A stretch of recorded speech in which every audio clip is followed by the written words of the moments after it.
दुनिया के 177 देशों की कुल आबादी मिला दें तो भी 8 करोड़ 70 लाख के आंकड़े को नहीं छूती है। लेकिन भारत में अकेले इतने युवा यानी 8.7 करोड़ लोग एक ऐसी अदृश्य जेल में कैद हैं जिनमें कोई दीवार तो नहीं है। अर्थशास्त्र की भाषा में इन्हें नीट कहते हैं, यानी not in education, employment and training. यानी 15 से 29 साल के ऐसे लोग, ऐसा यूथ जो ना तो पढ़ाई कर रहा है, ना ही कहीं ट्रेनिंग ले रहा है और ना ही उसके पास रोजगार है।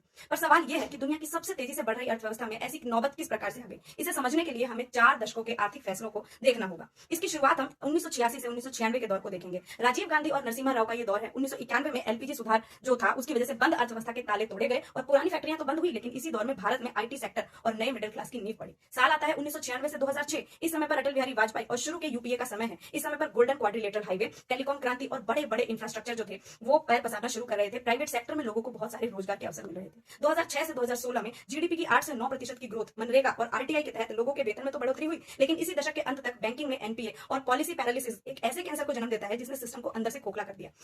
और फिर आता है साल 2016 से 2026। ये वो दशक था जिसमें देश की कुर्सी पर विराजमान थे प्रधानमंत्री मोदी जी। इस समय पर नोटबंदी होती है, जीएसटी आता है और एमएसएमई सेक्टर जो रोजगार जनरेट करता था, जीएसटी की वजह से उसने रोजगार के रीढ़ की हड्डी तोड़ दी। सरकार ने नौकरियां कम नहीं की है, बल्कि नौकरियों के मॉडल को बदल दिया है। इस समय पर जन्म हुआ है गिग इकोनॉमी और आउटसोर्सिंग का। इसका मतलब ये होता है कि 10-10 घंटे धूप में मोटरसाइकिल चलाना और 20-30 रुपए की डिलीवरी करने को रोजगार का नाम दिया जाता है, जिसमें ना तो कोई पेंशन देनी होती है, ना ही कोई पीएफ होता है, ना ही कोई मेडिकल इंश्योरेंस होता है और ना ही करियर की कोई ग्रोथ होती है। जरा सोचिए उस मिडिल क्लास परिवार के बारे में जिसके पेरेंट्स अपने बच्चों के ऊपर अपने जीवन भर की गाड़ी कमाई लगाते हैं, अपने प्रोविडेंट फंड का पैसा लगाते हैं, माएं अपने गहने बेच देती हैं, बड़े महंगे कोचिंग माफियाओं के थ्रू प्राइवेट कॉलेजों की तिजोरी भर भर कर अपने बच्चों को डिग्री दिलवाते हैं, इस उम्मीद में कि इस डिग्री से उनके बच्चों का जो सुरक्षा कवच होगा, इसकी वजह से उन्हें एक अच्छी नौकरी मिलेगी। लेकिन कड़वी सच्चाई ये होती है कि 4 साल तक थ्योरी को रटने के बाद भी जब युवा बाहर निकलता है तो उसे पता चलता है कि ये 20 साल पुराने सिलेबस वाली डिग्री जो वो बच्चा लेकर आया है, आज उसकी मार्केट में कोई वैल्यू नहीं है। प्राइवेट सेक्टर जो है वो लोगों को स्किल के बिहाफ पर नौकरी देता है और नतीजा ये होता है कि वो लड़का जो इंजीनियरिंग की डिग्री करके बैठा हुआ है, उसको या तो डिलीवरी बैग का झोला कंधे पर टांगना पड़ता है या सालों साल पेपर के सदमे को झेलना पड़ता है।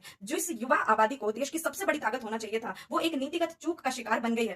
क्या डिग्रियां बांटने वाले कॉलेज से या फिर गिग इकोनॉमी या आउटसोर्सिंग से सरकार चलाने वाले से ये सवाल नहीं पूछना चाहिए कि उन्होंने देश को इस पैमाने पर लाकर खड़ा क्यों कर दिया है। जहां 2015 से पहले केवल और केवल 18% आउटसोर्सिंग यानी ठेके पर काम होता था, अब उसकी संख्या बढ़कर के 49% हो चुकी है। तो देश के यूथ को बर्बाद करने वाले इस सरकार से सवाल पूछना गलत है। अपनी राय कमेंट बॉक्स में जरूर रखें और इस वीडियो को हर उस युवा तक शेयर करें। जय हिंद।